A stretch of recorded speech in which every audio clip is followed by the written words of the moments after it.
Ask Us Anything, an open talk with Israeli activists in Leipzig.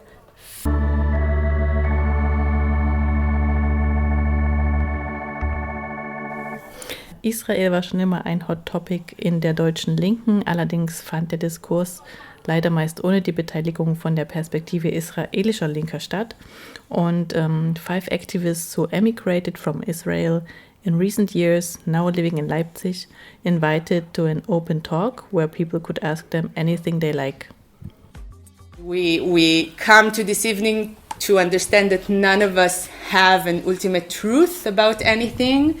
Everything is a subjective experience, a subjective feeling, a subjective opinion. And we're not coming to this space in order to decide who's right, just in order to hear each other and to be exposed to one another. We are also not like a fast group. We don't have necessarily the same experiences, the same opinions, the same way to talk and think about things. We're different people, individuals. Of course, we have some similarities, but we don't pretend to be an homogeneous group. It's important for us to acknowledge a privilege that we have as Jewish Israelis. The fact that we wanted to make an evening that the subject is somehow about Israel and about Israelis. We know that this evening, we're not sure if it would exist here or in many other places without resistance.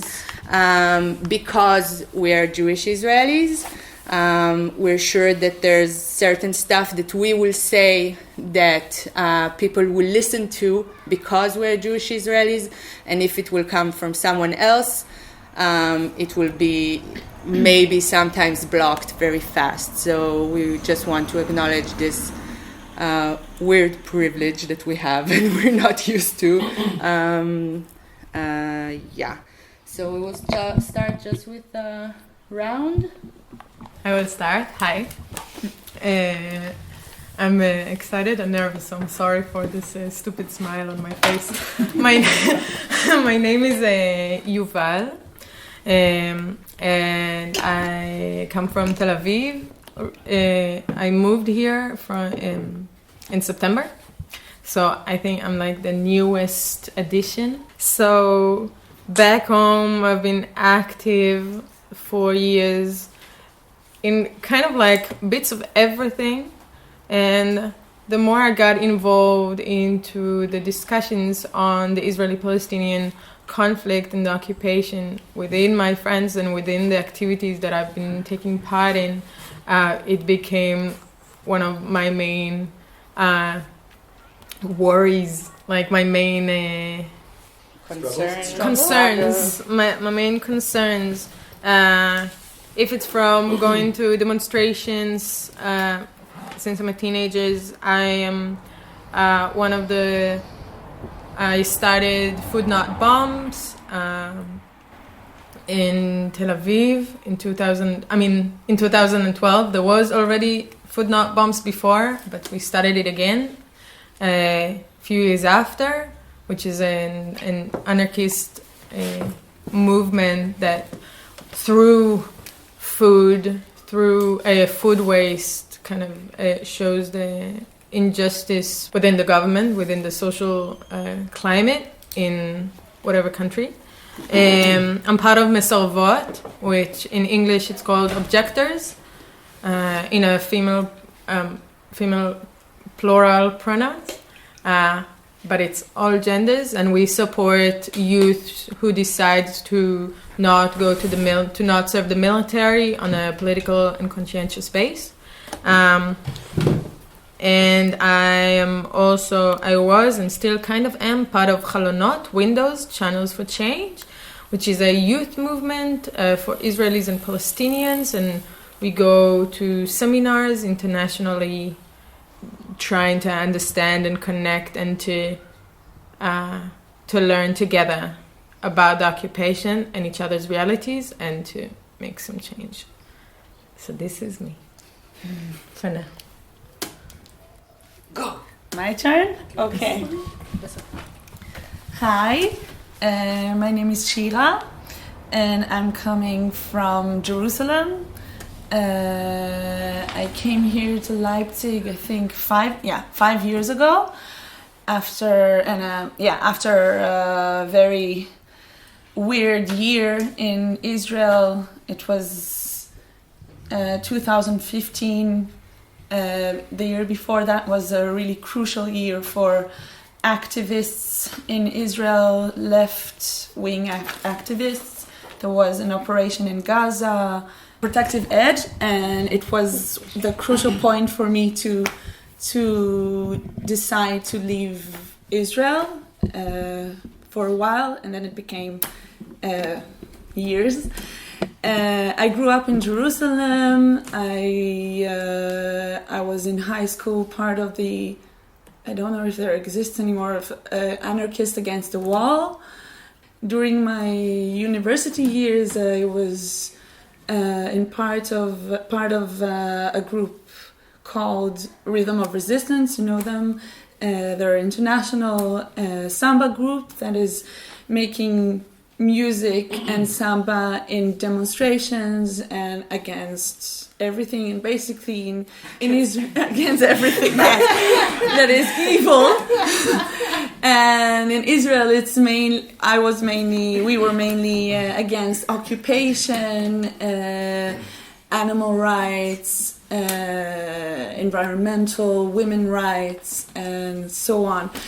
Yes, and for me, especially in Jerusalem, it's the occupation and the conflict is always in your face 24/7 since you're a baby till you're living Israel. So it was a transition. I was always in this left-wing orientation, but as I grew up and as I saw how shitty the government is and how shitty they handle stuff, I grew more and more radical. And like I said, 2014 was shitty. So for basically a lot of us here, that this was a really big reason for us to come here. And so, hello, my name is Gal. Yes, sometimes my English is not anymore existed because of the German that now I speak. Sorry for that. I've been living in Leipzig like 5 years now. I also left after the war, the first war in Gaza. I wanted actually before it, but didn't have the chance. Before I'm a musician, I play in bands, and I study with Shira also. I will say it. I moved to Jerusalem after I was in the army, and I saw Jerusalem and I fell in love in the city. And there I got really more aware of political allgemein, so in Israel, Palestine. And then I joined the organization Mahsam Watch, also Checkpoint Watch. This is an organization of women, mostly really like omas, like really schon older. And cool because they don't give a damn, and a lot of them were also have a connection with the Holocaust tatsächlich. And then I learned a bit more because I thought I don't know nothing actually, and I want more to know more. And then after I joined the Rhythm of Resistance, there is also a group here in Leipzig. We drum instead of something else, and we demonstrated auch a lot in the West Bank, in the Gaza border, for animal rights, for queer rights, and so on. And in Israel, I think it's considered the most links group, or the people also, the activists, and our Richtung. It's the most links. So we are the traitors. So more gets, and that's why I was so shocked as we moved here to Germany, and they called me a self-hating Jew and something like that. And that's why I'm here today. And thank you for all that's here. So. I'm Michael. I also grew up in Jerusalem, and I always wanted to leave Jerusalem and probably Israel. I actually moved to Leipzig the first time when I was 19 in 2007. Until then, I was vaguely against the bad stuff and kind of in favor of peace or whatever. I wasn't very deeply political. I came here, I studied, and during that time I read more about my home country online, became much more radical over those years, started questioning the very basis of this whole project called Israel and Zionism. A few years after I started living here, I started becoming radicalized more generally. I started becoming familiar with Marxism and learning more about general political economic theory. And then in 2011-12, in Israel, like in a lot of the world, there was a wave of social uprising. And for a moment, I thought actually things there could get better, which I did not believe possible until then, and I do not believe anymore. And I moved back at first just to see if I can maybe handle living there again, which was very stressful for me. And at first it was great, and I immediately became involved with the so-called radical left, a very, very small number of people that are in the same circles that everyone here was part of. And like Gal said, that's the farthest left you can go in Israeli society. Like being against the occupation, questioning whether the founding of the state in 1948 was legitimate because it took place through displacing and murdering a whole lot of people, and then preventing those who escaped from coming back to their homes. Yeah, and over my time in Israel, I became more involved, I became more aware and more radical. I think a few months after I got back, I understood that I'm not a Zionist anymore, and within a couple of years later, it became clear to me that I am very clearly an anti-Zionist. I reject this movement. Not only in Israel, there's this kind of growing, not exactly movement, but point of view called post-Zionism. Of it was right before, but it became something else. It became twisted. We can't support it anymore. A lot of people who are considered far left in Israel hold that position, but me and a lot of people I was around actually listened to Palestinians and not just other Israelis, and understood that there was something deeply violent about this movement already before 1947, when the state was founded through violence. Yeah, and so I was very, very active in these years after I moved back there from 2012 to 2016 in Tel Aviv. And also for me, like the others described, 2014, the war with Gaza was a kind of turning point. Within Israeli society, it's the point when it became unsafe to demonstrate against a war in Tel Aviv, which used to be a really normal, easy thing. Everyone went out with their families to demonstrate against the war. But in 2014, the far right started coming to attack us violently. And the police, as everyone knows, is on the far right and doesn't get in the way when this happens. Same in Israel. Specifically, actually, the first time they tried to attack us, they came with huge flags of Israel on sticks and tried to use those sticks to beat us. So every time people here display the flag of Israel, supposedly to support me and my people, they're reminding me of the times that fascists tried to beat us up and chase us through the streets in the city we lived in.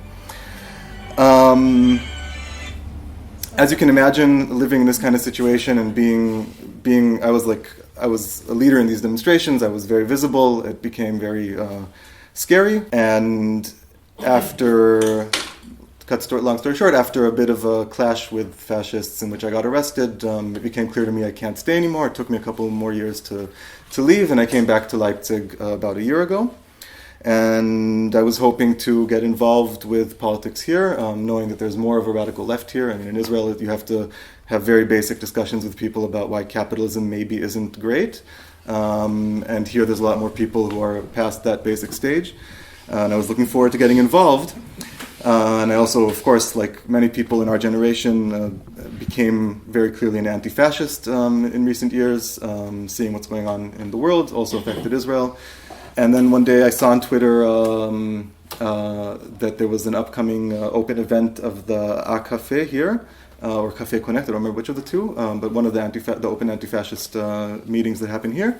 And I went to their website to check I remembered the address correctly. And then I saw this poster for a series of events with titles taken directly out of the Israeli far-right's speaking points. And this was about a year ago, and I basically only this week started becoming politically active because I feel like there's no place for us here.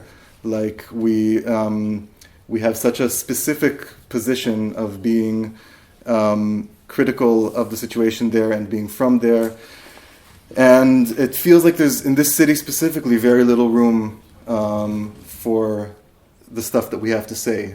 So you can see I'm very excited. I've been waiting for a long time for this event because this is a conversation that needs to start happening, and it's been very, like, I've been waiting for a conversation like this for a long time. So I'm very glad that we're all here. I'm Bella. I'm soon 33 years old. Moved to Leipzig 6 years ago.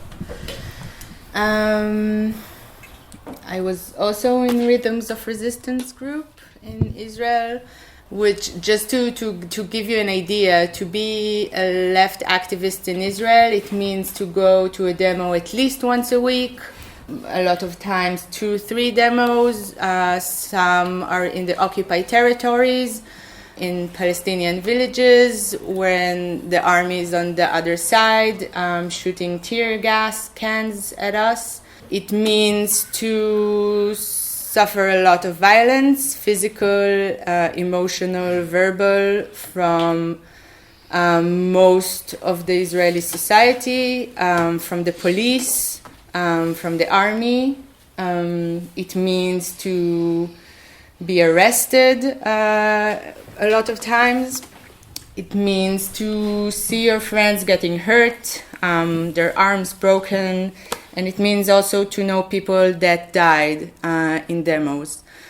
So it's a very different situation than being an activist here. And it also means, which is maybe the worst, that everything that you fight for, everything, at least for me, you never achieve anything.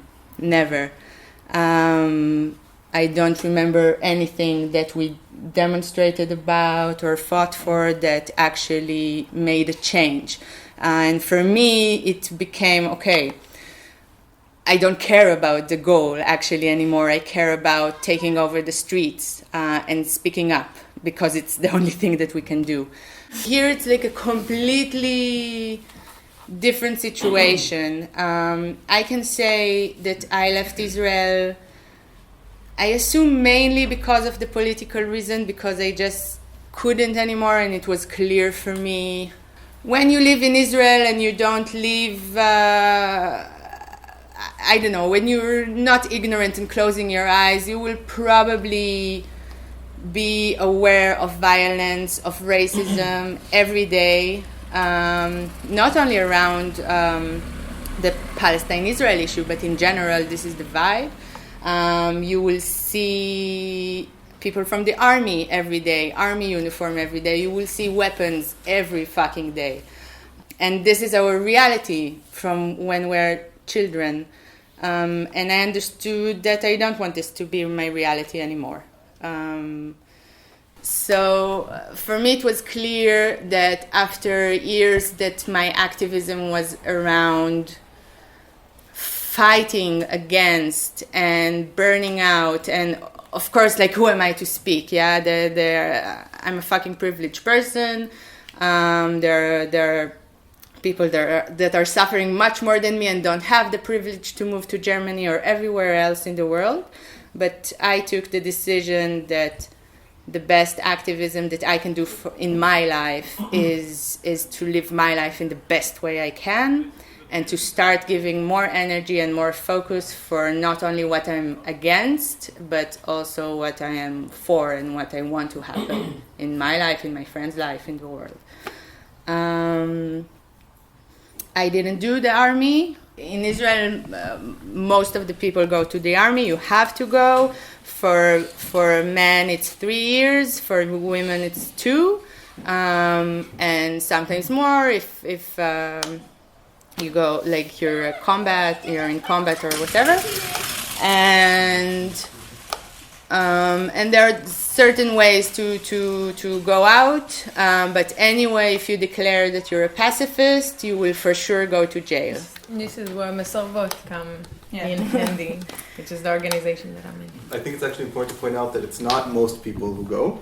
It's the minority of the people who live in this country are required to serve, and these are Jewish Israelis who are not part of the ultra-Orthodox streams. And already Jewish Israelis in the area that Israel controls, including the occupied territories, are a minority by a small amount, 48% or something. And within that, not all populations are required to serve. It's important to understand in general about Israel, is that it's divided into many, many subpopulations where there are different rules in different areas. So we are part of the mainstream because we are Jewish Israeli and not Orthodox. And so everyone in our environments was required to go to the army, and most of us got out of it. And it's also, I think, worth pointing out that most people who don't go to the army from the mainstream population don't go because they don't have the economic possibility to, because they have to work to sustain their family, and they get in trouble, they go to prison, but they just can't afford to lose time and go to the army. And we're part of a smaller minority that got out of it because we didn't want to, not because we didn't have the economic possibility. Right. Yeah. Thanks. Another thing I think is important to understand is about the left and right in Israel. A group like us that say left activists, it's a very small minority in Israel. Most of the left Israelis, we're talking usually about European Jews, oder? Bourgeois people, they have money. And yeah, it's really not not nice, like what happens to the Palestinians. But these are people that never saw the occupation in their own eyes. Like we will each time take like 3 questions, and then whoever wants to answer whatever question can do it. Who wants to answer something? So how do we deal with anti-Deutsch? Like this. We did also, it was this festival, how does it called? Das Gegen jeden Antisemitismus oder so. Because Yuval it's a little bit new here, and also Michael, he was here long ago. And they were like, oh, what the fuck with this anti-Deutsch? We just need to tell them they are wrong, and that's it. And I was like this also in the beginning. But then, like I said, we almost I spoke with some anti-Deutsch, and I felt I am wieder in Israel against these really like right wings that, like Michael tell, really are a threat of me. But I still thought, no, this cannot be, it's not real. But then I saw it is real. And that's why I don't think they should tell the truth, because from my experience, so some of those people, first of all, doesn't make any sense at all. What I a little bit learned about anti-Deutsch, maybe the context with Germany. Okay, it's not mine, But I know, I mean, I'm not from here, it's okay, but to be still in this for Israel, for United States without any exceptions, as we see the history, it's not more Obama land. It's like, it's more and more ridiculous for me. And I don't want to fight with nobody. I just want to give information. I also don't want to give my opinion and to say everybody should have it. But I think people should be very informed. And my experience is that they are not at all informed. So anti-Deutsch that I met, that's why we did like a flyer, really long one, and that's why I think I want to speak anywhere that people will hear me. That's why I speak in my radio show, and that's how I deal with it. But I'm not any more annoyed. I'm just like. With the anti-Deutsch, some of my best friends are. It's complicated because it's not new. Like, their opinions are not new. It's just, for me at least, it's here and it's not back home. And I wish I could just shake and like, don't you see that racism is racism and occupation is occupation? I mean, it doesn't. If it wasn't like Israel or Palestine, it would be different countries, because they are different countries. If it wasn't the history between Germany and Jewish people, it was some like other nations, other peoples, and I feel it it's sad for me, because I feel like it's a what's the word? It's a result. It's a result of not having a proper understanding and healing process, and to understand this, like what taking responsibility over your own history really mean.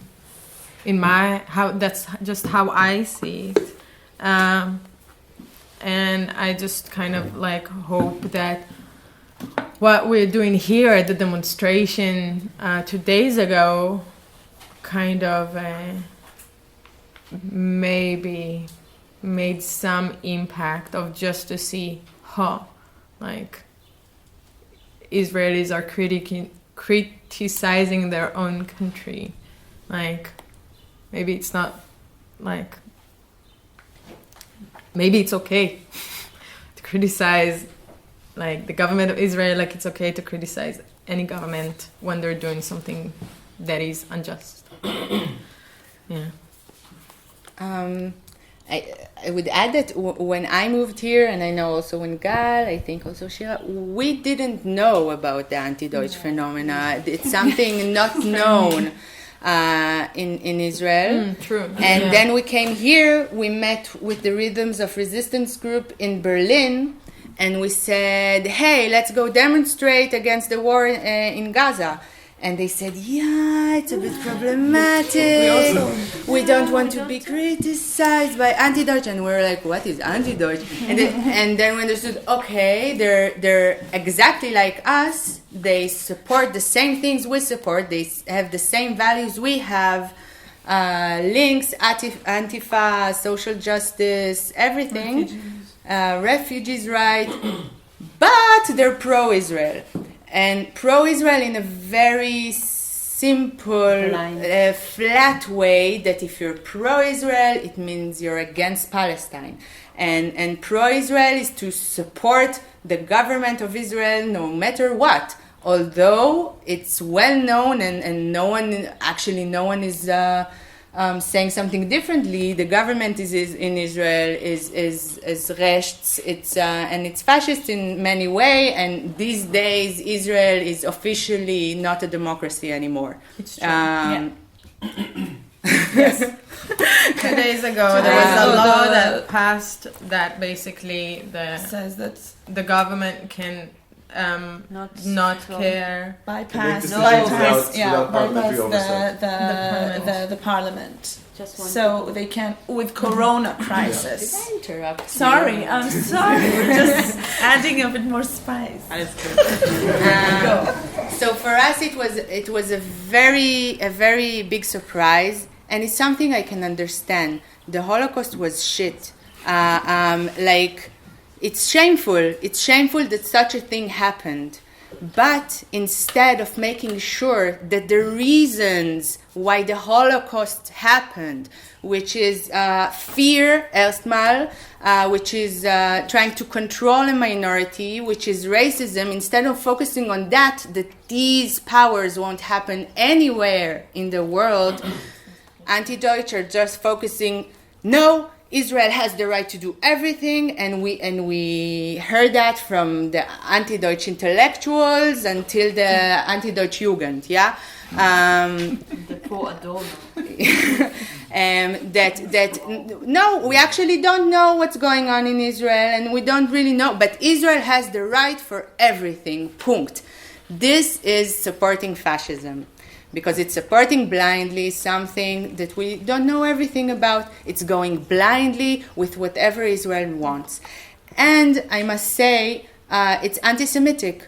Like to say, no, Israelis, Jews are not allowed to criticize their country, are not allowed to want a better place for themselves, for their children, a better place to live. No, they're not allowed. And if they're doing it, they're self-hating Jews. The only anti-Semitism I suffered from in Leipzig is from anti-Deutsch. The only fear I had from people in Leipzig is from anti-Deutsch. I understand that the direction is from a good place, but somehow they went like to the other way for some reason, and in the same time not like completely not talking with us or anybody else, immediately saying about anybody that is criticizing Israel politically, calling them anti-Semitic, which is dangerous. Like, we're supposed to criticize governments. This is what we're supposed to do. When you don't do that, you have fascism. So I don't understand how these people call themselves anti-fascist and in the same time shutting our voices up. So if that's not anti-Semitism, I don't know what is. And that's also the most dangerous one, I think, in general, not only for Jews, but in general, like this approach. I think I'd like to add two more aspects to this. In my view, this anti-Deutsch phenomena is both a result and a child of Nazism, or of let's say of the Nazi policy of removing Jews from German society, and it creates a hostile environment for Jews now, and I'll explain this. I think this movement could never have grown up in a Germany like the Germany of before Nazism, when Jews were an integral part of the left. I don't think any German communist in 1930 did not have a Jewish comrade. I mean, of course, there was some anti-Semitism on the left as well back then, we know this, but the Jews were a big part of the society, and especially a big part of the left everywhere in Europe. And this situation where a left is kind of really busy with the question of how to treat Jewish people, but the Jewish people are not here, and the closest thing you have is the Israeli embassy or the representatives of the Jewish state, that creates this sick situation. I think we have to understand this is a result of the conditions created by Nazism. And on the other hand, it creates a situation where Jews are not welcome in leftist spaces, because Jews everywhere have for a long time been busy with the question of how do we live in a world with anti-Semitism. And Zionism was the right-wing's answer. So, there were some, especially before the Holocaust, there were some movements that tried to combine Zionism and more left-wing ideals. This did exist, and it continued to exist in Israel as well. But in general, no Jew who is in any way a leftist will ever be as uncritical of Israel as the anti-Deutsche expect. So you create this space which is leftist and against anti-Semitism, but the only Jews you'll accept into this space, and you see this in the kind of speakers that anti-Deutsche organizations bring, are right-wing Jews, far right-wing. Like, I mean, even the center-right in Israel is more critical of Israel than is allowed here, and I'm serious about this. And Israel is going very far right. What is considered the center there is around the AfD here, in like most policy points. Because I mean, I think how do we deal with anti-Deutsche? I think we need to, like, those of us who are here and willing and able from a Jewish background need to be voicing a different Jewish politics, and I think that means picking up the strands of the big Jewish debate that existed before the Holocaust. This was a very, I mean, Jewish life in Europe was very political, very full of these debates about how do we deal with anti-Semitism. Do we stay here and fight it like side by side with other people with similar values? This was the left's answer. Or do we go off and start another nation state, which was also not a very popular position. It's important to understand. Zionism was not the majority of Judaism, of the Jewish world, before the Holocaust. It's just that in Europe, where there was a very big Jewish left, the left stayed, and they were all murdered. It's important to understand this. It's not a coincidence that Zionism became so strong after the war. It's that the resistance to Zionism within the Jewish community was murdered by the Nazis. And so to pick up on the last question of whether Israel should exist and is it a safe space for Jews, I think it's a complicated question. I think, first of all, I don't think it's very productive to discuss what if. I don't think it's productive to ask what should have happened instead of the creation of the State of Israel. It happened. We can't change that anymore. But I think it is important to look more critically at how that happened, what kind of resistance there was within the Jewish community, even in Israel. I mean, there were Jewish leftists who escaped from Europe and from other places and came there and didn't agree with what was going on, but suddenly they were under attack and they had to pick up a gun and defend themselves. It was complicated, but the leadership there had a plan to ethnically cleanse the country and create a pure Jewish ethno-state. This was a plan that they had and they carried out in 47-48, using forces that were motivated people. I mean, the fighters that carried out these plans were motivated by different things. Some of them were this kind of far-right Zionists who wanted a pure ethno-state, and some were just fighting for their lives. My father's father was born in Jerusalem. He was already third or fourth generation in Jerusalem. They came to Jerusalem for religious reasons in the 19th century. They weren't Zionists. They just lived there, but they were part of the Jewish community there, and when the conflict escalated, they were on the Jewish side because that's the community they belonged to. So it's pretty complicated. This is a very rare case, by the way. There were very, very few like them. And my father's mother was a German Jew who was in a one-time prisoner exchange directly from Bergen-Belsen to Palestine. Also not very usual. There's only 282 people who escaped this way. And I mean, was it safer there than in other places at the time? Yes. I mean, I just recently read this book about the Jewish left, which is where a lot of the stuff I'm saying is coming from. And there were Jewish leftists who were like important functionaries in the communist parties in the Eastern Bloc, specifically in Poland, where there was a very big Jewish community and was very politically active before the Holocaust.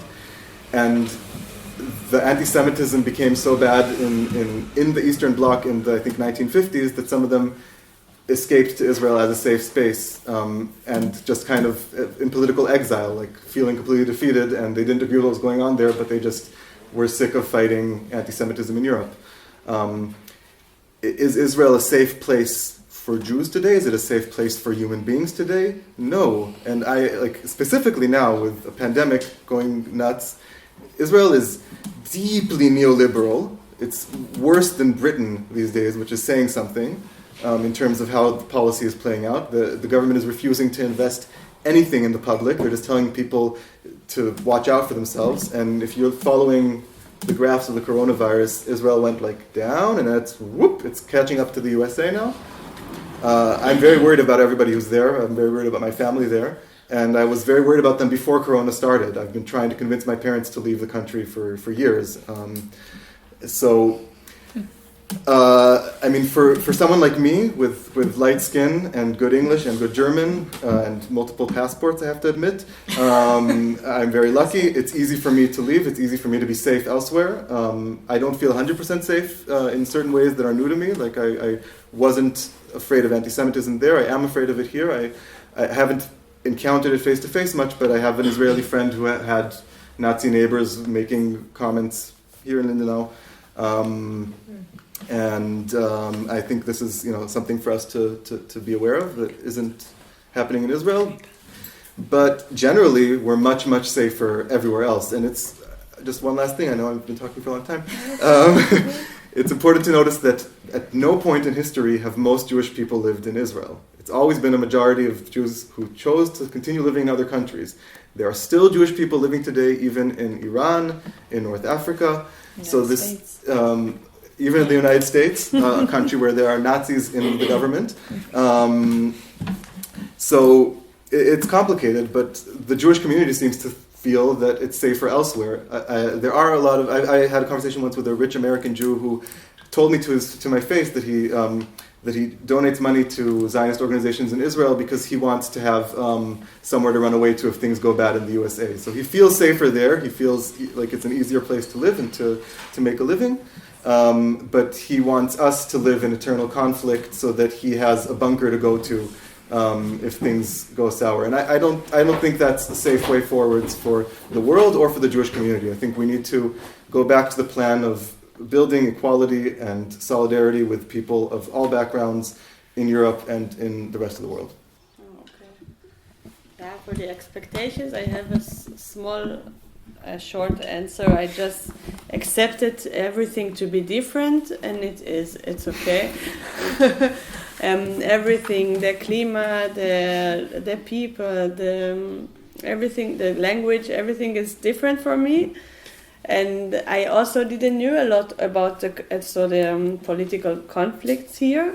Really, not so much, but I always compared it to Israel, and of course, it still looks better here. Civil rights, human rights message. Thank God. But yes, so I now learn a little bit from my friends that are from here, and but for a long time I already realized I think humankind actually are shittest. I think everything everywhere I look, I see just we have good stuff. We can actually live really good, but no, we will caca on it and we will make it. We will find like conflicts from nothing. So the trust in the humankind I lost a long time ago, and I'm not surprised. Deswegen, but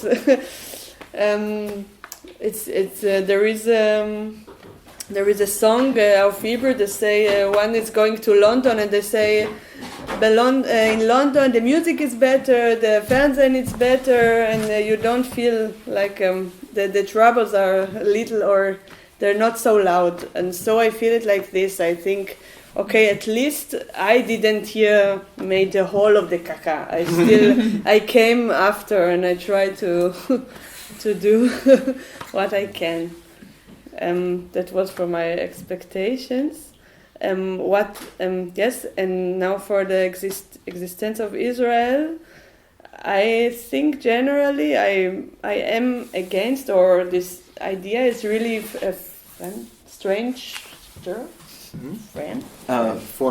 foreign to me. Countries, allgemein, I don't understand it.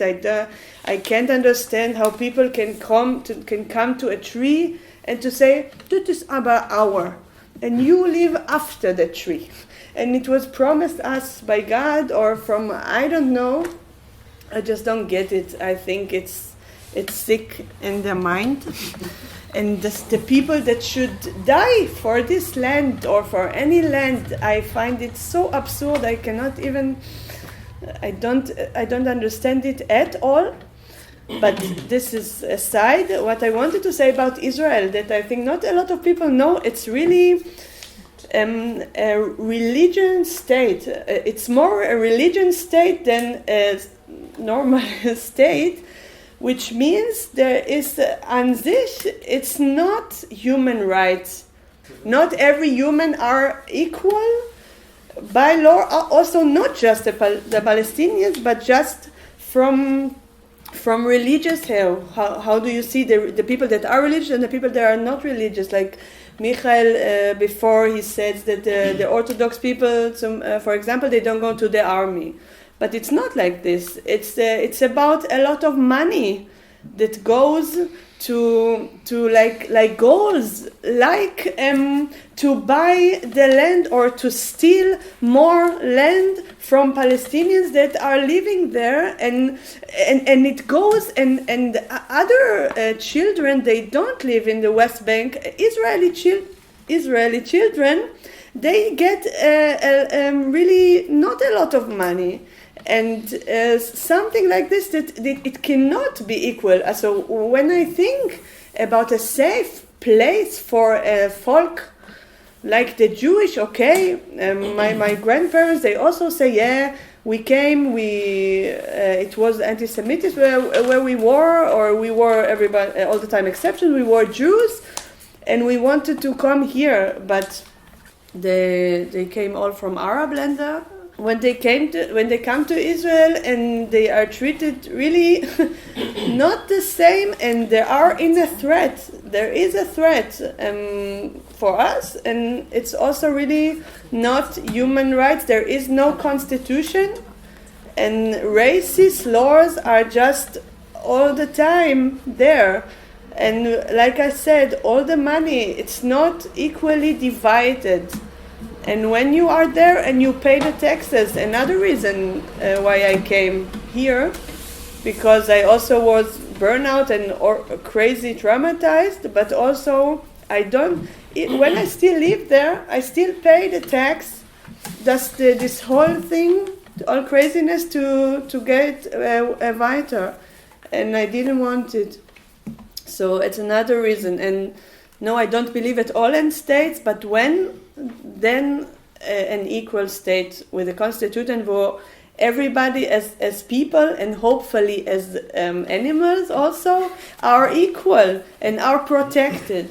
And the idea alone, it's against it. It's discriminate like we see. No. God. I wanted to react to something that you said, that the idea of, after the war, the idea of a state that was quite crucial for Jewish people because they were prosecuted and the Holocaust and everything. I can, because I didn't live back then, so I can understand the concept of people that need a place to live in, because they were prosecuted, because there were hate, fear. But in my opinion, to give a state only for these people is by no means a solution for anti-Semitism. Thank you.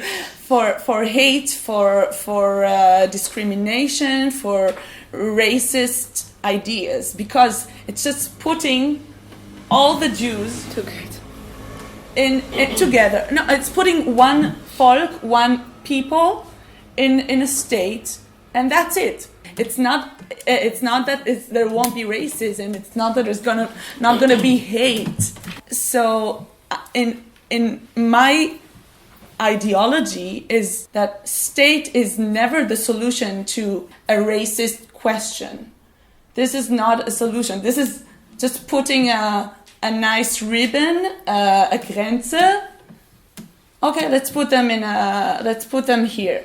And of course, it came also from the Zionist ideology. This is not only let's put them in a country. Let's go on this. Let's ride on this wave of hate And let's join this, because Zionism is actually, when you think about it, it's excluding one people from the other. We're saying, okay, we're better, we deserve a country. So let's make it happen, no matter what. Let's erase villages, let's erase the names of the streets, let's erase families, let's just throw them, whatever, we don't care about them. Let Jordan, Egypt, Lebanon, whatever, Syria to deal with it. It's the whether I'm I'm thinking this is an asylum for the Jewish people. Maybe it was, because maybe people after the Holocaust thought, yes, we need a place that will not gonna be.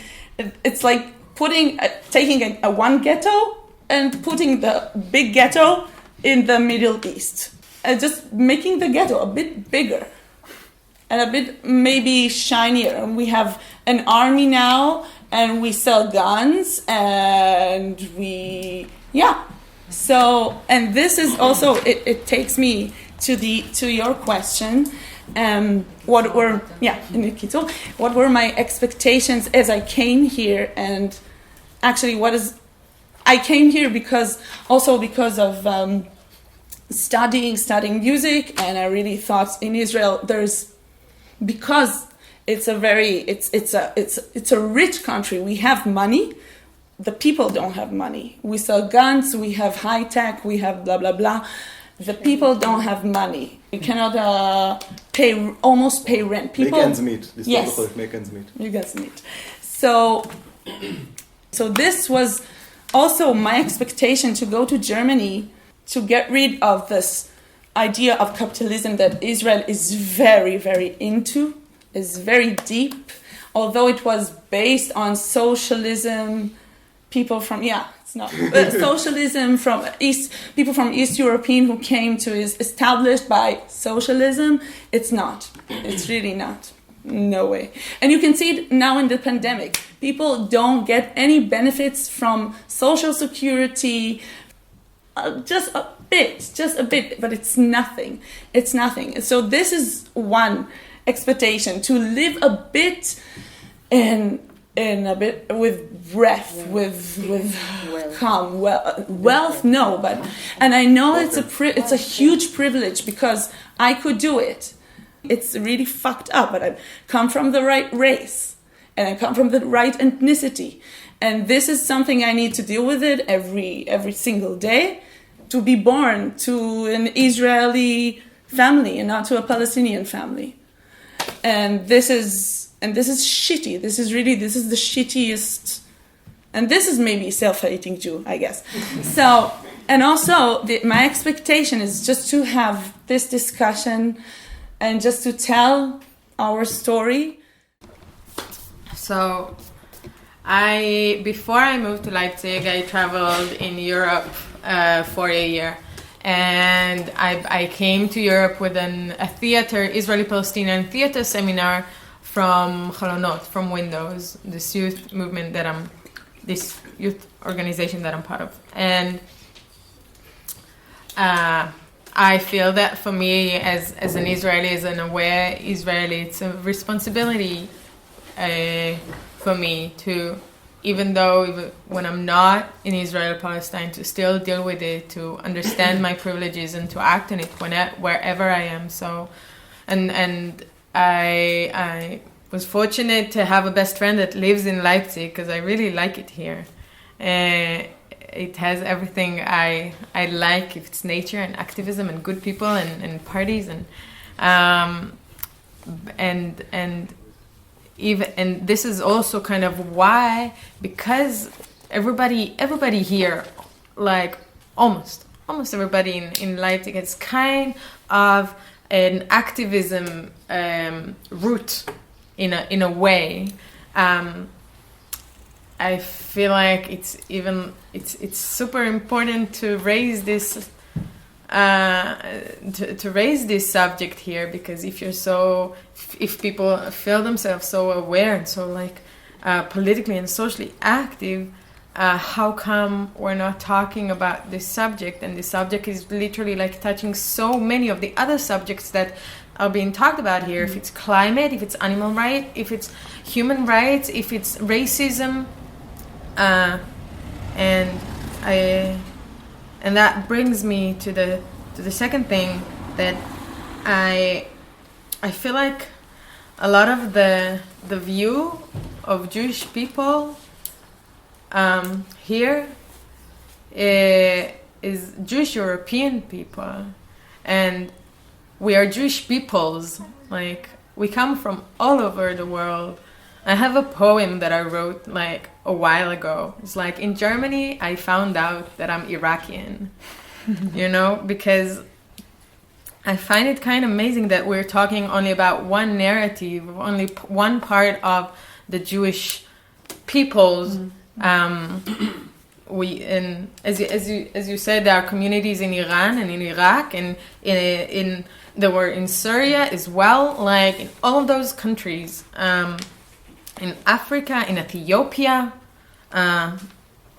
So to see as the Jewish people as this one white Jewish people, like I read somewhere that the reason why the Holocaust, one of the reasons that the Holocaust is still talked about so much, and it should be talked about, of course, but like still talked about so much, and it's like probably one of the most horrible things that everybody knows, is that because it was like a tragedy that happened to white people. Because this happened in Europe to white Jewish people. And to wrap it up, to your question, I can relate to, I don't believe in countries. I think we should go back to live in smaller communities, but I do understand connection to the land, to a land. So this, it's hard for me to talk about it like in a bit of a cynical way, because I do understand like the connection of Jewish people 2,000 years ago and 500 years ago, as I understand the connection to the land of Palestinians people hundreds of years ago and thousands of years ago and 10 years ago and now. And this is why, I can't judge the traumatic people that built my country. But definitely, as you said, like I can look at it and critique it this way. It's so important. I don't know if it, like, I'm sure, like I wouldn't like the Israel to not exist. I just would like it to be existed like in a different way.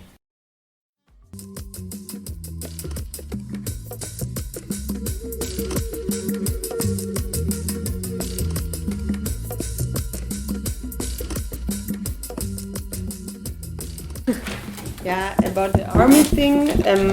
First of all, I will turn 34, and I went there as I was 18. So it goes without saying, but I will say it today. I would of course refuse to go to the army and therefore to go to jail. It is really clear for me. But I was 17 at the time. And my family, they are not really Zionists, but there was not like an option not to go to the army. Not that I listened to them so much, but at the time I also didn't really have a home and stuff. And I thought, so it happens to you. Like you are 16 and then you get already this letter.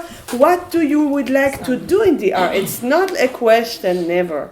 And I was not so, and like it was like clear. And I didn't really thought about it. I was never patriotic. I never connected to this state stuff or patriotism. I never sang the hymn or so, but I went and I thought, there I could have a home because I'm not homesick like a lot of other girls that were with me. And I thought, I can do stuff, no? And then I went and they gave me like the most joke. So I didn't want to fight. I want to do something with children. There are a lot of Abteilungen. Yes. You can choose if you will be a fighter, a combat fighter in the army or not. You can say choose. yes, or to Not you. always though. Not to choose. If you're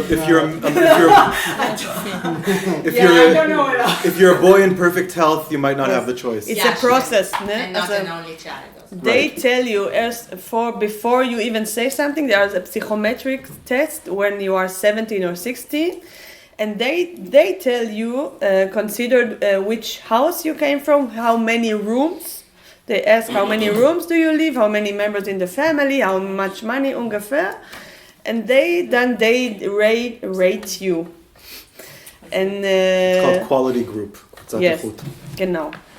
So, like Michael said, it's not really choose. You don't choose really, but you can say I would like that, and then you make the test, and maybe you get there. And I did something like with children, and then I went they gave me suddenly like the Air Force uniform.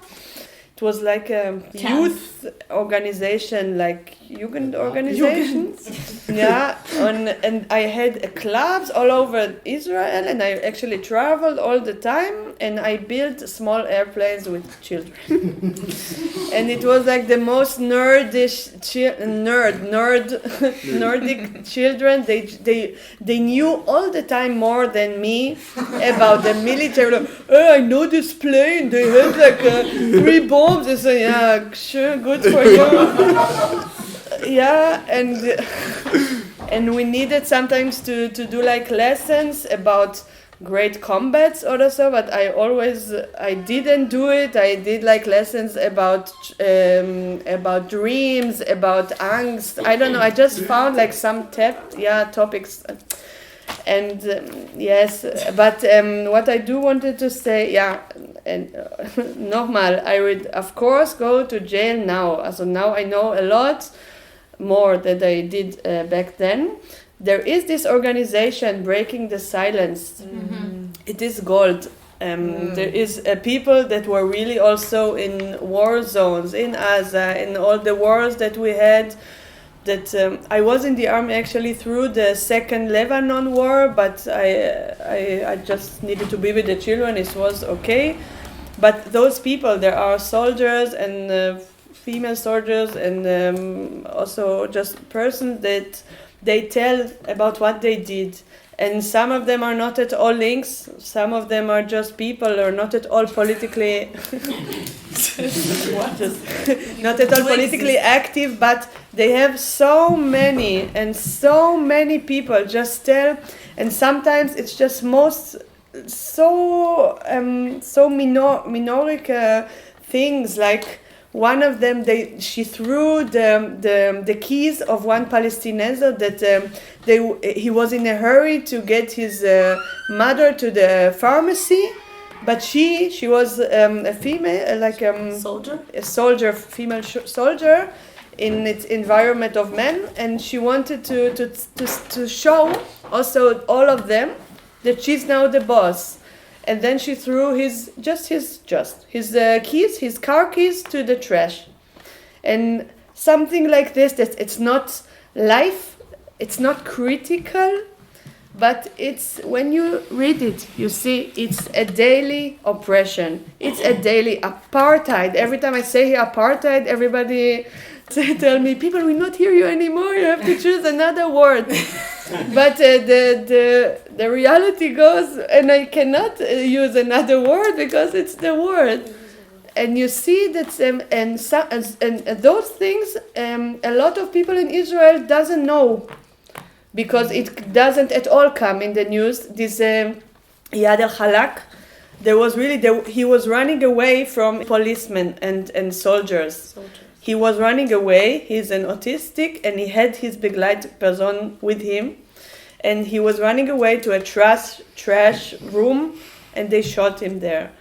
And just about so in story that maybe you will hear in the news, maybe. So another soldier, he was in Hebron, and there was laying terrorist. We don't know exactly, but he was wearing a coat. In März, it was a reason for them to stop him. He was already on the floor. He could not have harmed anyone. And this soldier, after 10 minutes, I want to say seconds, but it was 10 minutes, 11 minutes, 11 minutes, shot him again and again.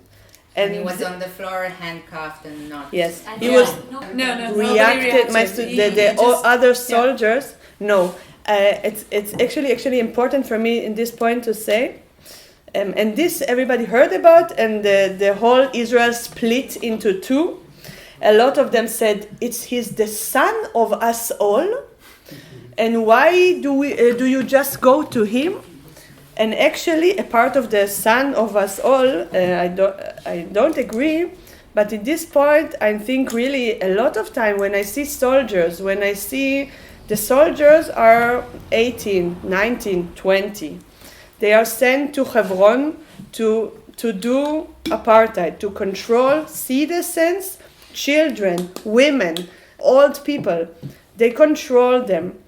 And actually, every time when I think about the soldiers, it's for me not them to blame, because I know small children, and 18 for me it's a child, and you are just finished high school, and then you get there and you get a gun, and everybody frightens you the gun all the time, and you are in a war zone, of course, because you oppress society like really more than 70 years.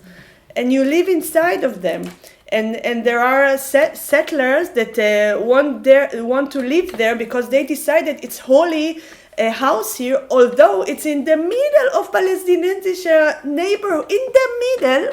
So they put a fence, and for the kid to go to preschool has to have 5 soldiers around them, Israeli kid, ne? So. And this is their reality. And when we talk about military, I don't shout at every soldier, you are shit. I blame, every time I blame the government, I blame the more powerful people, the generals that are years and years, and they shut it up einfach. And this is politics. It's not this soldier or this soldier for me. It's systematic brainwash. This is what it is. For military. Yeah. Yeah, sure. The fact that soldiers are the role models of kids since they're young, this is like part of systematic, as you said, brainwashing. And I want to also go back to what you said at the beginning of how is it to be like a leftist in Israel, is that the things that you're fighting against, it's your family and your friends that are taking part in it as well. And it's for me, it's like the hardest thing,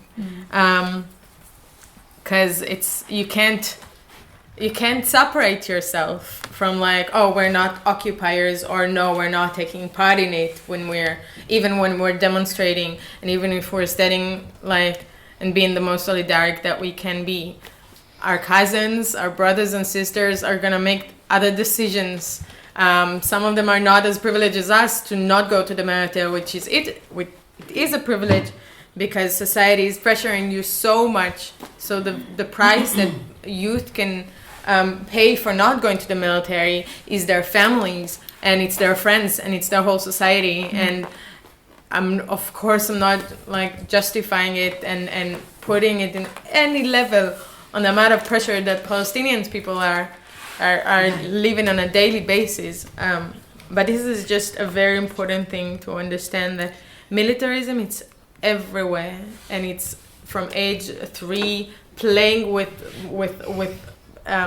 pilots and airplanes and this whole thing, and guns, and taking 5-year-old children on a school trip to see the weapon industry of Israel and the historic, and this, it happens, like idealization of weapons and the idealization of war.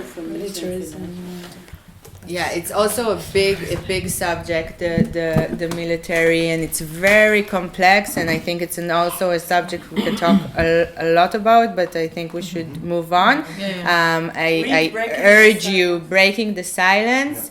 It's just like what happened, what did I experience, and I'm sure they have a lot of stuff in English. So there's a translation. Everything is in English. It's also important it's important to say they don't publish everything that they get. They publish only things that they can verify from 3 different people who don't know each other with a couple more methods of verification. So it's very, very well established. They only publish things that they know are true so that they can't accidentally publish something that's just propaganda.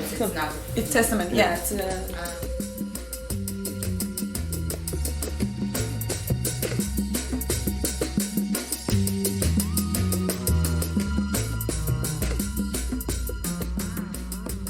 the U.S. question.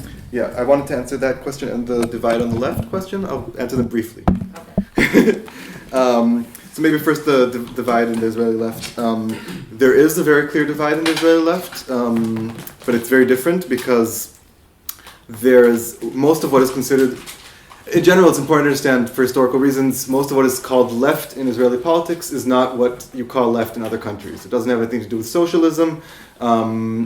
It's generally speaking socially liberal people in some form or another. That's what's considered left. And more importantly, anything that is critical of the occupation and of Israel's treatment of Palestinians, even a little bit, is considered left. So the mainstream of the Israeli left is the so-called Zionist left, which it's hard to say if it even exists right now. It went through some really big defeats politically in the last 2 years, which I think is a very, very important positive development. But this was the mainstream of Israeli politics in the beginning, and still a very big part of Israeli politics until a few years ago, that basically says we did nothing wrong in 1948, but in 1967 might have made some mistakes. We should go for two states for 2 nations. But also with a very militaristic vibe of like, we're not going to give them any more than we have to, and all of Zionist politics in Israel shares the explicit goal. This is not a secret, it's not something I'm making up. Every Hebrew speaker here knows this. Maximum land, minimum Arabs is what we want. We want as much land as possible with as few non-Jewish people living on it as possible. That's the goal. And the Zionist left shares this goal. And then there's what's called in Israel the radical left, which is what we come from, which is just in different ways goes further than this and says like, no, we don't want an ethnic state. We don't want maximum land with minimum Arabs. We want to live in peace with our neighbors in this country, not just behind a high wall, like the Zionist left sometimes put it. But like we said before, the radical left is tiny and it's always getting smaller. Like there's every generation there's new people coming in, but people get burned out. Most people who can leave. I think all of us in our last years in Israel, everyone around us was just asking themselves when they want to leave, where they want to go to. It was hardly even a question of if you want to leave. Maybe some people are like, we'll wait and see, maybe later, not quite yet, but like we're being pushed out very actively. Mm-hmm. So there is this split, but there's not any kind of equal forces. But now basically the Zionist left is kind of, there's still some people who I think are really attached to it, but most people have either gone to this new center, which is really just it even presents itself as right wing, but a little more moderate, and doesn't seem to have any program. It's just like we're against Netanyahu because he's corrupt, and we should maybe not go so far with the occupation. But most of what we do there is fine. And there's some people who were on the Zionist left are going to the radical left, becoming more open to politically cooperating with Palestinians. There was a very clear visualization of this in recent weeks when there was 2 demonstrations in Tel Aviv about a week apart against the annexation that's being planned. One demonstration was organized mainly by the Arab parties. What the annexation is? The new one for the West Bank? Yeah. I'll just to summarize, there's a plan. It's not very clear. It comes mostly from Trump's deal of the century to annex parts of the territories in the West Bank, which is completely illegal under international law, and make them an official part of Israel, which is also what happened already with East Jerusalem right after the '67 war. And it's not exactly clear. It was supposed to start on July 1st. It hasn't started yet. It's not clear if it will happen and what exactly will be included. But there was one demonstration against it organized by the Communist Party, which is mostly Palestinian Israelis, and the other Arab Israeli parties or Palestinian Israeli parties, which are all together under this umbrella of the joint list because of politics.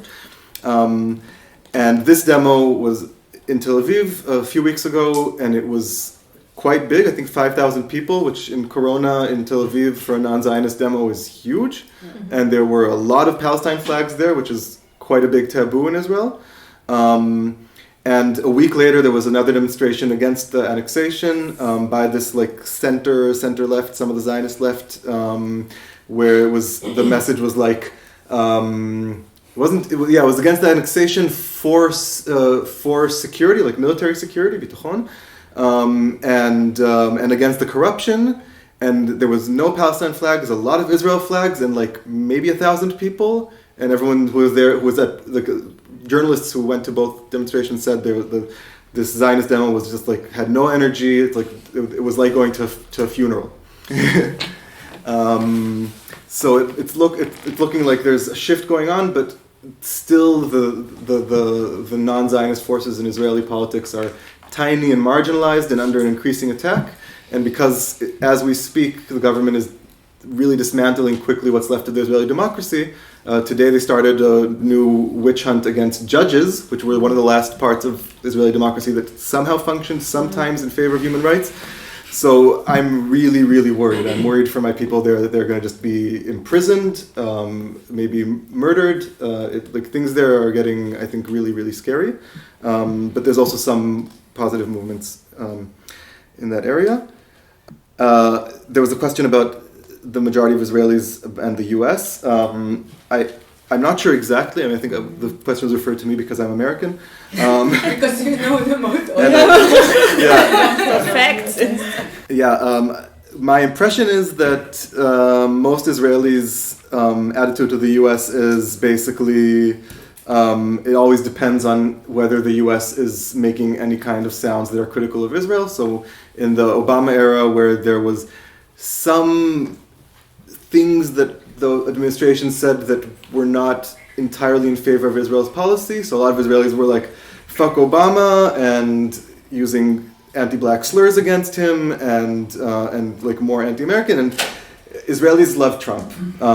There's Trump plots in Israel. Yeah. But it's not all. Sorry, I felt defense mechanism from within me, like but it's not all Israelis things like this. It's not. But I think it's the majority. I think like I don't know. I think the percentage of Israelis who like Trump is higher than the percentage of Americans who like Trump, and more than any other country in the world. It's because Netanyahu and Trump are going together, and the majority of Israelis are for Netanyahu. It means that the majority of them are automatically for Trump. Yeah. But I think but in general, Israelis tend to be pro-USA. There's this whole big relationship between the countries, because America is the mother empire and Israel is the colony. Sorry, that's just the way this politics work. And also, by the way, that's something worth mentioning. Christian Zionism is a huge thing in America. Most Zionists in the world are not Jews, they're Christians, because there's a huge amount of Christian Zionists in America who support Israel because when the Armageddon comes, that's where the final fight will be. And they want all the Jews to be there so that we can die. So thanks for the support, Zionism. I'll stop now.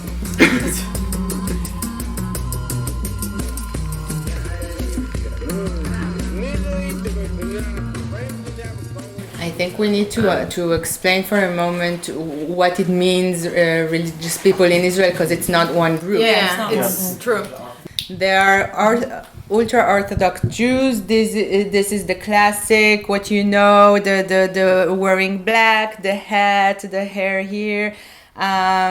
These people are almost none of them are going to the army. They have their own education system. They're learning mostly the Bible. Most of them are not working. Inside the ultra-Orthodox streams, there are also many different streams. Yeah, there's also a stream that is anti-Zionist that says Israel shouldn't exist because the Messiah didn't come yet, and it's the fact that Israel exists, it's a sin. Israel is a state. Yeah. Israel is an Jewish state. As an official state. Yeah. So we went to demos, and suddenly there are ultra-Orthodox people there with a kafia and like crazy country, okay? So these are the ultra-Orthodox. Again, I'm doing here like two big dividing, but also there are many little streams, and there are the traditional religious people. This will be usually connected to Zionism and usually connected to politics. Settlers are usually the traditional religious. So it's very different. They are more modern. They very much go to the army. They are the most militant.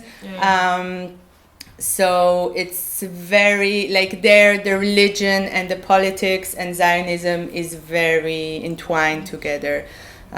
So this is like really just to understand the big. I'm sure you can Google everything. Reform. Yeah. There are many more.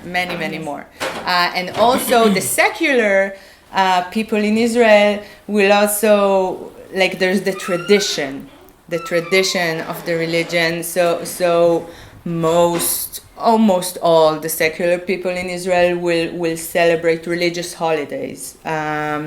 It's like with the family. We know all of the gebet. Also when we are not at all religious, we know it by heart. We can say it. We know when it is. Now in Israel, there is no zum Beispiel, no public transportation on Shabbat. On Saturday, it's the holy day. And on holidays. In holidays. Are really many. Everything is closed. As well. Yeah. So and this is by law. Yeah, a place that is opening on Yom Kippur. It's one of the holidays. Zum Beispiel will get a Strafe. Yeah. So the religion is inside our law system. There is no separation, and in the government, in the parliament, of course, there are religious parties.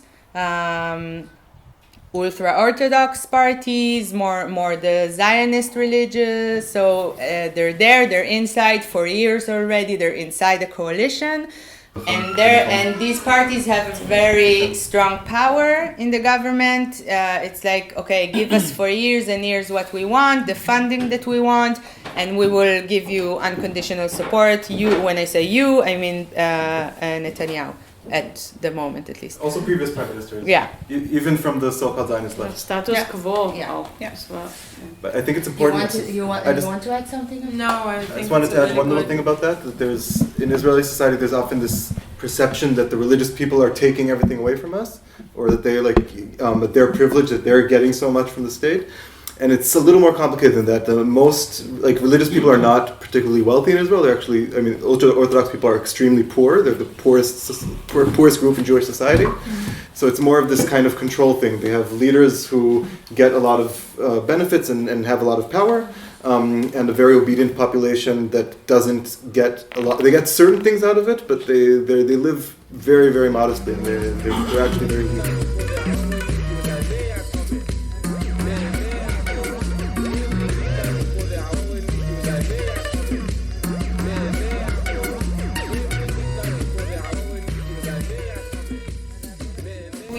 Have the question about the relationship with the surrounding countries with a Muslim majority and the Palestinians, and in general, like where is it going? What's the solution? Or you want to say something about that? I would like to say I don't have answers to that because I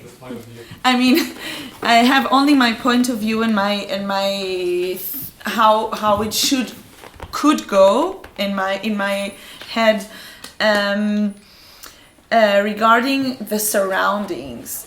Well, the Middle East is not the best place, not only Israel, but all over. We can see the totalitarian is not only from Israel, the fascist is not only something that is Israel, it's something that is very, very mutual to the whole Middle East countries. So this is what actually we share. We share this really very extreme ideologism of religious and of militarism and also capitalism, very wealth, trying to be very, very wealthy at the expense of people that are working, that are people that are starving. So this is not only something that Israel invented. This is so I cannot say how the solution is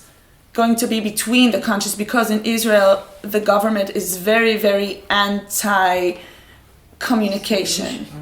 Also in Egypt, also in Jordan, we do have peace, but it's not peaceful peace. I don't know how to say it. It's active, and you can it's cold peace. Yeah. We don't have a lot of communication, so I don't know how to answer this, but I do know how to answer a bit the communication between Palestine or between Palestinians, because we as activists, we as radical left, we do get to meet the other side or other groups of activists in Palestine, in the occupied territories, in Gaza. We communicate. Thank God there's Facebook. Thank God there's Skype. Thank God there's all this social media that is very, very in access. So, for example, there's a group called Ta'ayush, a group of middle-aged people. They go every weekend, Friday to Saturday, to the West Bank, to the South Mount of Hebron, where there are lots of Bedouins, people that are basically want to work their lands, but cannot, because the military, the army is controlling this area. So the people, the shepherds, cannot go to their lands, their private lands, to shepherd their herd or whatever. Spontaneously they come. And they come with this tzav, with this order from the military. No, this is closed. You cannot pass. You cannot demonstrate your grado. So what the Israelis trying to do is, first of all, to communicate and to collect data, to video everything. And just to be there, because the military and the settlers don't attack the Palestinians violently when Jews are there. Sean, not also, as much. It happens. It's not as much, but also so to be there, to have communication, to see that they have allies in Israel, that they are not alone in this struggle, that their struggle will be out there in social media or in the media, in the mainstream media maybe. So these things also happen not only in Mount of Hebron, this happens also where the annexation, they want to now annex the Jordan Valley. So this is a real thing. So this is very, very important for people, Palestinians and Israelis, to have allies. So this, I think, this is how it will be. The future of this struggle, I think it should go from grassroots movements, from groups of Palestinians, individuals to individuals, because the governments, I don't think they give a crap. So this is how I see it. So for me, the solution is not political, because for me, the simple fact is that our politicians don't give a fuck about us. And this is maybe the most important thing, that we need to connect to each other. If it's Israelis between Israelis, if it's Israelis with refugees that came to Israel, if it's with Palestinians, if it's with Syrian, if it's with Jordanians, Lebanese people, we need to connect to each other on the base of more cultural and personal, I would say, because politics it comes from here. It's corrupt. It's each one has their interest. It's a game. It's a game. Okay, it's a game to keep us busy, basically, when the real powers are taking part. Yeah.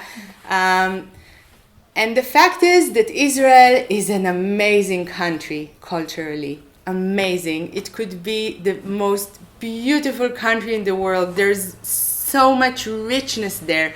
So many different people from so many different countries.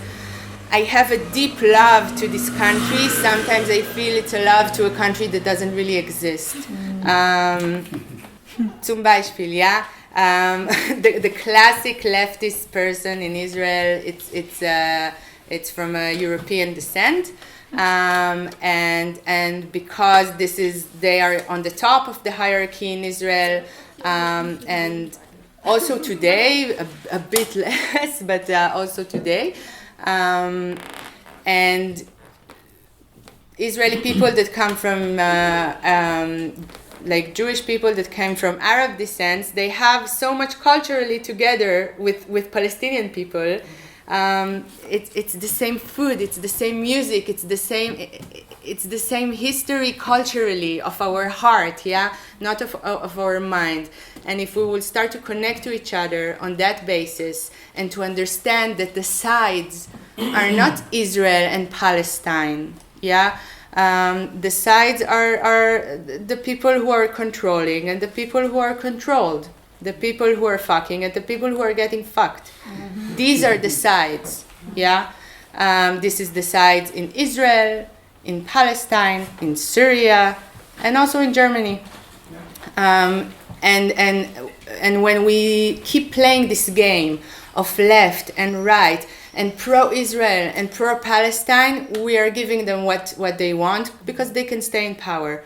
So if there will ever be a solution, I think it will be on that basis of the understanding that, wow, we have actually a lot of love to each other, and stop eating the fear that we are being fed. Like when I came here to Leipzig, I went to buy a falafel, yeah? And it was Syrian people, and they asked me, like, where are you from? And I said, Jerusalem. And of course, like a good Israeli Jewish girl, I was afraid because we learn that they hate us, that all Arab people hate us and want us dead.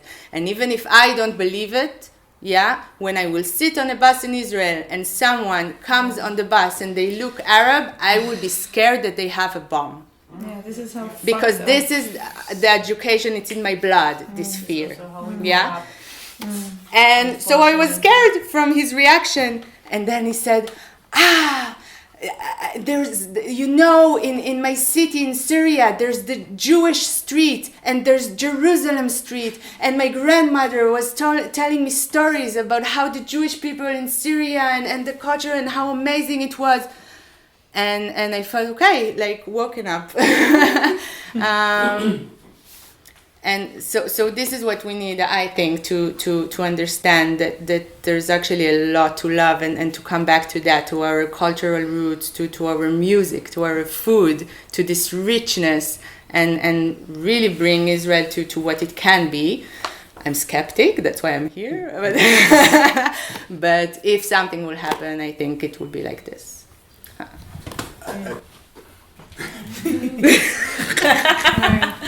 I really have to respond though. I'm too positive for you. Yeah, I agree with a lot. And I agree that there's a lot more than can connect than can divide. But it like really scares me every time I hear this stuff. Like we need to leave politics behind. Not politics. Like maybe it's a different concept of politics, but I think when we abandon political work, that's when the people up there make the decisions that hurt us. And we need to be organizing political power around these common things. And I think it needs to be said, the solution to the situation there, first of all, always Israelis are asked, what solution do you want? For what, 2 state, 1 state? And my answer is, my solution is that Israelis shouldn't be asked to decide. My solution is decolonization. That means that all the people living there should have an equal right in making this decision. The fact that these decisions are being made only by the occupying country, which is Israel and its citizens, is not legitimate. This is not an internal discussion between Israeli Jews. It's a discussion that has to be made between all the people living there together. Mm-hmm. And I think if we ever see a shift of the politics to that kind of level, then there really is a lot more in common with neighboring countries, because all these countries have foreign powers meddling and trying to control them. This whole region is the playground of imperialism for over 100 years now, and we need to be. I mean, like it sounds. I started very negative because I was very worked up, but like I strongly agree with all this. That there's all these things to be loved and to connect through, but also the politics needs to be very central. We need to be struggling together, in Israel, Palestine, and in the Middle East in general against these structures that divide the region, and I think we see again and again in the Middle East, not only in Israel, Palestine, that this whole nation-state model that was imported from Europe is very problematic in this region, because it's not homogenous. It was never homogenous. I mean, Israel and Syria are like two amazing examples of this, of the places where, because it's the same territory, historically, Palestine is just the southern part of Syria, and Lebanon just the western part of Syria. And historical Syria is a region where there was always people coming and going, and all these different communities living together, not in like separate territorial areas, but maybe sometimes even together in the same neighborhood, or two neighborhoods in the same city, completely different cultures. And we need to be looking at models that work for this. I think what we see in going on in the Kurdish autonomous regions in northern Syria is an amazing example for this, and it's very, very sad how little it's talked about in Israel right across the border, because this is a model that is perfect. I think I think Öcalan said this himself. The founder of this movement in Rojava said that like this model would also be relevant for Israel Palestine, but very few people, even on the radical left, there are aware of this, and it's really a shame.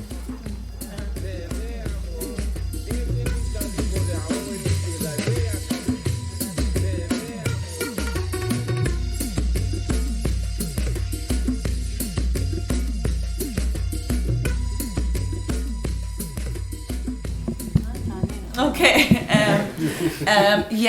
So this is a debate because I'm a supporter of BDS. I think it's a very effective movement, and it's a very effective move on a country to have sanctions on it in order for it to stop doing the wrongs and unjust and oppression. I think the most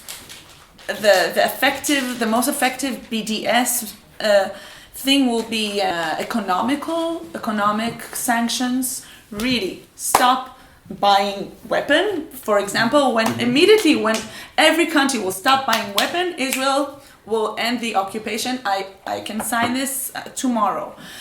I want just to add, I think it's the reaction is very emotional. Nobody likes to being boycotted. Mm-hmm. It's emotional. It's like, oh, what? I feel it sometimes myself, but it's really just a fact. We go weiter just because we can.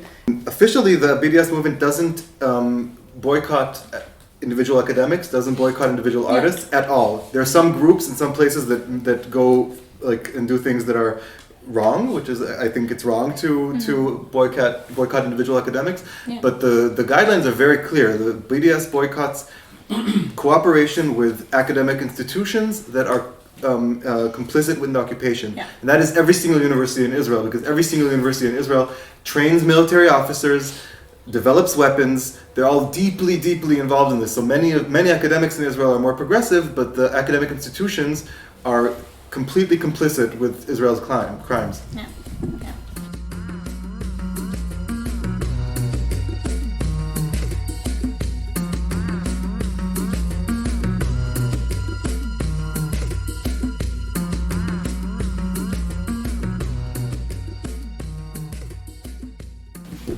Quickly, what I think about Hamas in the core, or Hezbollah, It's not my cup of tea, not my cup of tea of resistance. But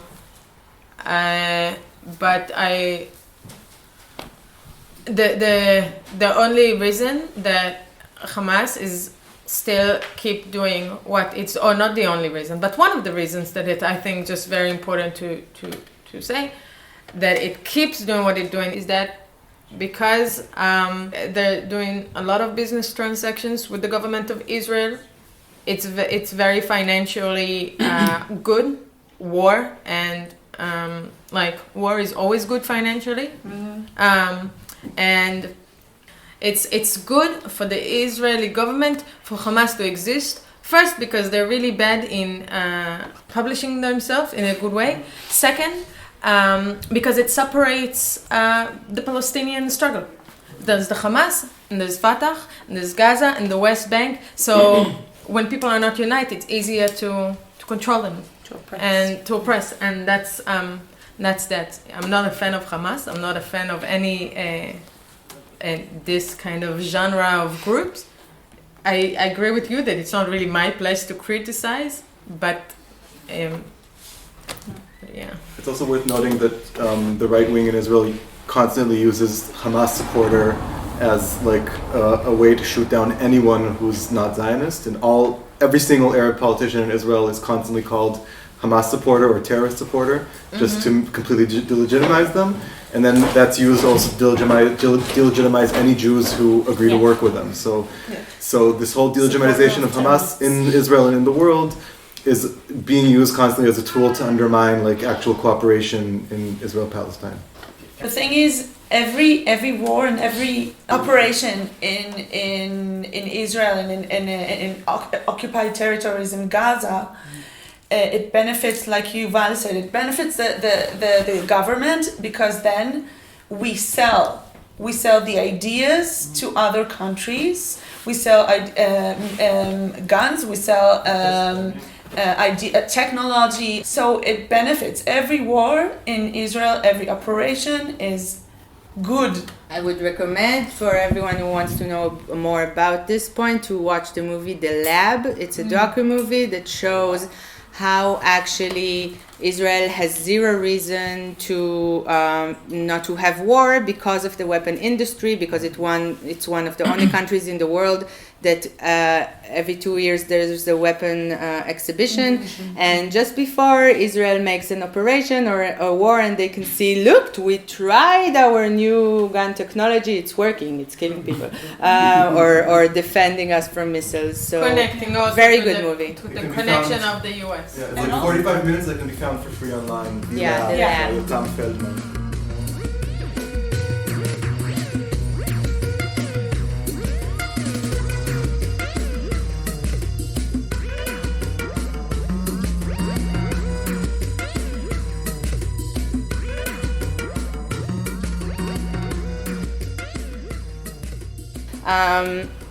So my concern is not necessarily anti-Deutsch people, it's the people that exactly are saying, okay, we're afraid of being called anti-Semitic, or we're afraid of criticism, or we're afraid of the anti-Deutsch bullies, so we will shut our mouth. And this is dangerous. And this is what my concern of the rest of the people in Leipzig, in Germany, in the world, that are just afraid of being criticized and don't want to go out of their comfort zone in their activism, and that are not saying at the end anything. And this is the majority of the people, I think. And this is the big problem.